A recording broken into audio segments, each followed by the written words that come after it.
네, 블루다이몬드 에이전트 조현호입니다. 앞에 문진영 사장님이 아메리카 출신의 베이비 부머 세대시고요. 저는 동남아시아 X세대입니다. 자, 한번 읽어보겠습니다. 대부분의 갈매기들은 먹이를 찾아 떠났다가 다시 돌아오는 방법 이상의 것을 배우려 하지 않았다.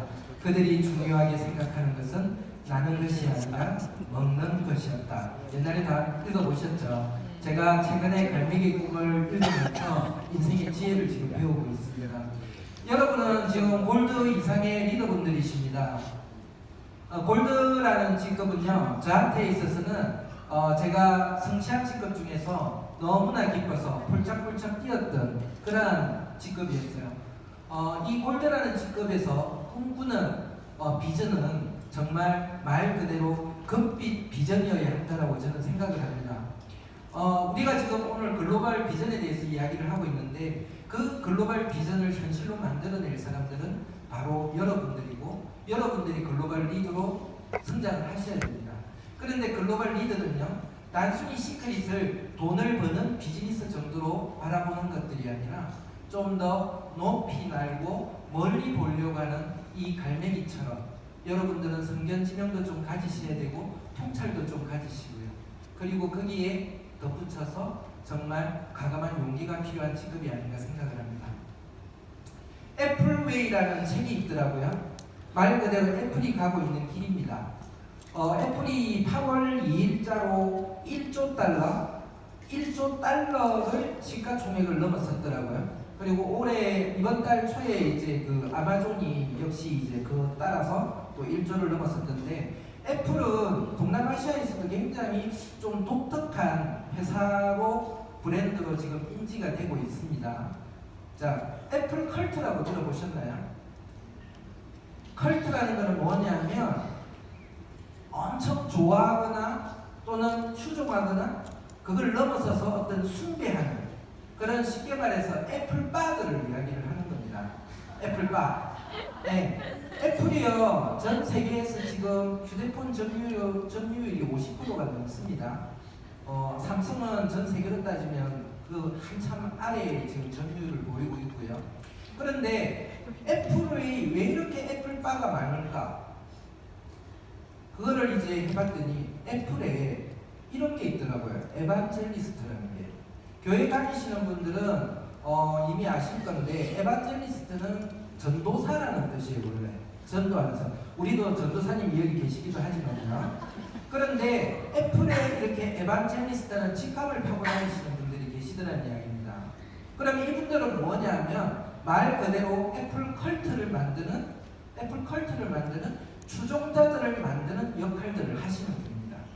회사의 가치와 회사에서 생산하는 제품에 대한 전반적인 것들을 모든 수단을 동원해서 홍보하고 알리고 또 제품들을 잘 사용할 수 있게끔 만들므로써 애플의 추종자들을 만드는 사람들을 에반젤리스트라고 이야기를 합니다.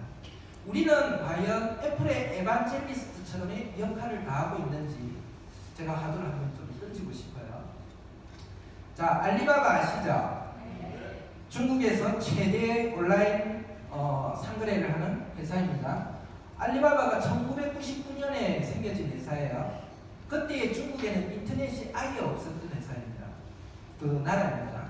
그렇게 인터넷이 전무했던 그런 나라의 미래에 대한 성견지명과 통찰을 가지고 그렇게 과감하게 만들었던 게 알리바바예요. 그런데 이 마윈이요, 하는 이야기가 102년을 지속하는 기업을 만들겠다라고 이야기를 합니다. 이 102년이라는 의미는 뭐냐면 알리바바가 생겨난 1999년이 20세기의 마지막 1년, 그리고 지금이 21세기, 그리고 21세기를 지나서 22세기의 1년 정도까지 유지되는 기업으로 만들겠다고 합니다. 그리고 눈앞에 지금 현실만 바라보지 말고 10년 뒤를 내다보면서 기업을 키워나가야 된다고 하고 아이템을 찾아 나가야 된다라고 이야기를 합니다. 우리 역시도 지금 하고 있는 시크릿을 우리 아이들한테까지도 상속시키겠다라고 이야기를 하고 있습니다. 그렇다면 우리는 시크릿을요, 정말 100년을 가는 기업을 만들겠다는 의지로서 이 사업을 임해야 되지 않을까 생각을 한번 해봅니다. 그리고 마윈의 한 이야기 중에서 이런 이야기가 있어요. 장사꾼과 사업가와 기업가의 차이점이 뭐냐 이런 이야기를 했습니다. 장사꾼은요 바로 돈을 벌 줄 아는 사람이 장사꾼이에요. 그리고 사업가는 해야 될 일과 안 해야 될 일을 구분할 줄 아는 사람이라고 합니다. 그러면 사업가가 아닌 기업가는 어떤 역할을 해야 되느냐, 사회적인 책임을 질 줄 알고 영향을 끼치는 사명을 가진 기업이라고 이야기를 합니다. 세상은 당신을 기다려주지 않는다. 당신이 세상을 만들어야 한다. 승리의 가능성이 있을 때 싸우지 않으면 곧 가능성이 전혀 없을 때 싸워야 할 것이다. 좀 의미가 있는 이야기죠. 우리한테는 지금 기회가 왔습니다. 그리고 우리는 지금 글로벌을 향한 길들을 열어나가야 되고, 그렇게 해서 우리가 정확하게 결과물들을 만들기 위해서는 지금 여러분들 베트남 되게 기대 많이 하고 계시죠? 저는 2년을 기다렸습니다. 네.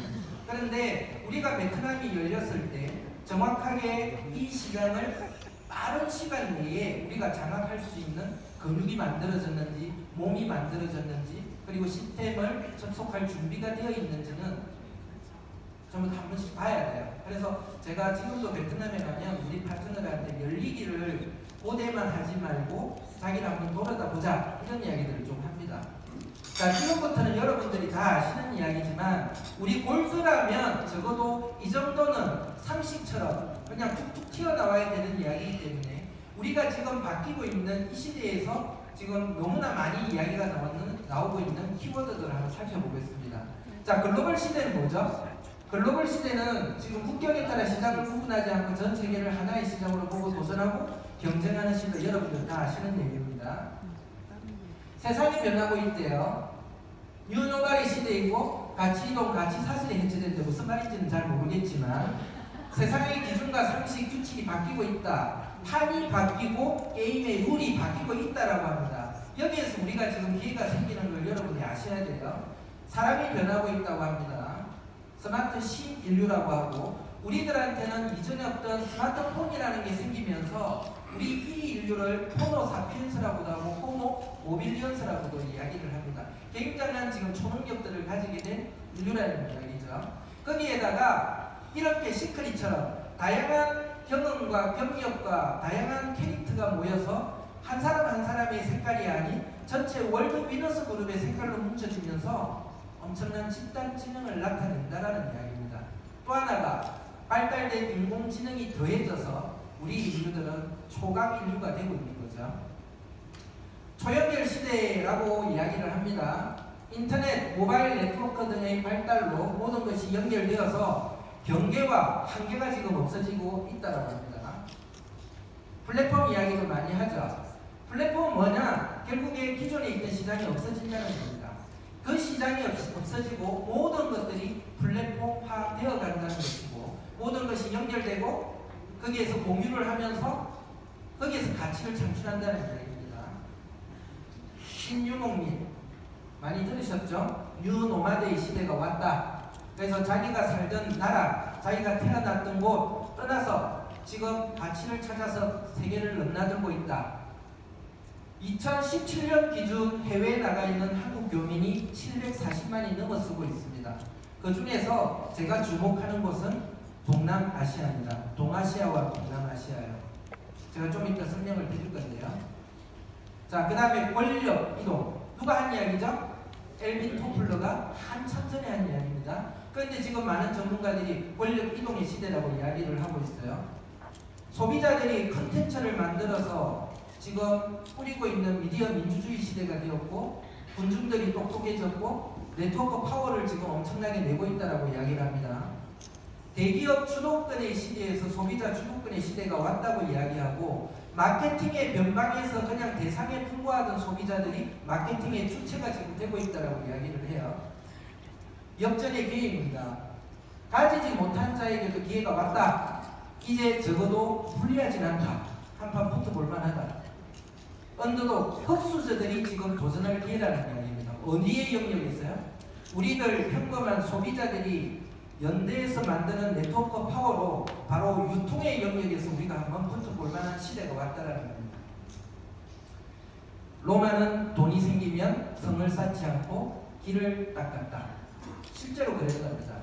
로마는요, 주변의 국가들보다 특히 잘난 부분이 없었대요. 그래서 주변 국가들의 모든 것들이 로마를 통하게끔 하기 위해서 길을 닦았답니다. 자그마치 8만 킬로를 닦았대요. 자, 우리도 시크릿 웨이를 닦아야 된다고 생각을 합니다.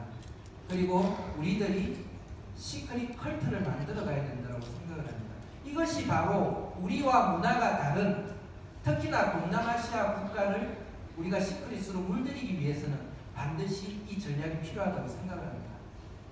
또 하나, 우리는 단순히 비즈니스를 하고 소득을 올리는 에이전트 이상의 시크릿 에반젤리스트 되어야 된다고 생각을 합니다. 자, 이제 베트남에 대해서 간단히 브리핑을 하겠습니다. 베트남이 매년 6.3%에서 6.8% 정도의 경제 성장률을 보였는데 올 상반기에만 7몇 프로요? 7.08%요. 8년 만에 최고의 지금 경제 성장률을 보이고 있습니다. 그리고 지금 확정된 것은 아닙니다. 삼성이 지금 인도에도 지금 공장을 이번에 문재인 대통령 갔다 오셨죠. 근데 지금 이제 베트남에다가 5조 6,500억을 지금 추가 투자를 지금 하려고 하고 있어요. 그래서 베트남 정부와 지금 조율 중에 있고요. 그렇게 되면 또 한인 인구가 굉장히 많이 일어나고 그뿐만 아니라 베트남의 근로자들이 많아지면서 소득 수준이 점점 올라가는 그런 효과를 내겠죠. 하나도 베트남의 삼성인 빈그룹에 지금 4억 달러를 투자를 한다고 합니다. 자, 나이키 아디다스가 지금 중국에서 베트남으로 대이동을 하고 있고요. 자, 이거는 저번에 보여드렸습니다. 베트남의 뷰티 시장이 연 14%씩 성장을 하고 있고요. 그 다음에 잠재 고객 약 2천만 명. 자, 건강식품 시장 돼가지고 오늘 김현중 이사님이 아주 잘 설명을 해주셨는데 제가 조사를 좀 해봤어요. 2017년 기준으로요, 우리나라 돈으로 한 1조 정도 시장이더라고요. 베트남의 건강식품 시장이. 근데 보통 연평균 성장률이 한 13% 정도 되고 5년 뒤에는 한 40% 정도 확대될 전망이라고 합니다. 그리고 품목을 봤는데 베트남은 아직까지 절반 정도의 제품군이 비타민 등의 식이 보조제라고 이야기를 합니다. 자, 베트남입니다. 베트남이 하노이가 780만 명이고요. 호치민이 820만 명입니다. 이것만 하더라도 1600만 명이에요. 다낭까지 포함하면 약 1750만 명입니다. 베트남 못 산다고 이야기 많이 하죠.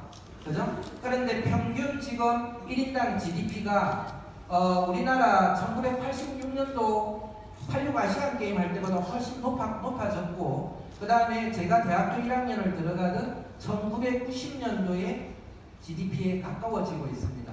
그러나 베트남은 빈익빈 부익부가 굉장히 심한 나라예요. 중상류층의 소득 수준을 본다면 이보다 훨씬 높다라는 것들을 감안하고 우리는 타겟을 해야 될 거라고 생각합니다. 자, 좀 전에 제가 보여드렸던 여러 가지 베트남의 1년에 지금 흘러가고 있는 흐름들을 보면서 새롭게 취임하신 대사님께서 하노이만, 호치민만, 하노이만 교민 20만 시대를 내다보고 있다고 이야기를 합니다. 제가 살고 있는 곳이에요. 자, 동아시아, 우리가 살고 있는 한국, 그리고 일본, 그리고 중국요. 그리고 제가 살고 있는 베트남을 포함한 동남아시아요. 여기만 하더라도 22억 인구의 시장입니다. 또 우리가 이걸 잘 해가지고 제조업이 좀 잘 안 되어 있는 이 중앙아시아까지도 좀 넘봤으면 어떨까, 개인적으로 이런 꿈들을 좀 꿔봅니다. 그리고 다시 동남아시아에서 펼쳐지는 우리의 성과들이 한국으로 역수출되어서 이렇게 아직도 시크릿이 많이 자리 잡지 않은 주요 도시들을 시크릿으로 물들였으면 좋겠습니다. 많이 기다렸습니다. 애를 임신하고 놓고도 지금 복이 지났어요.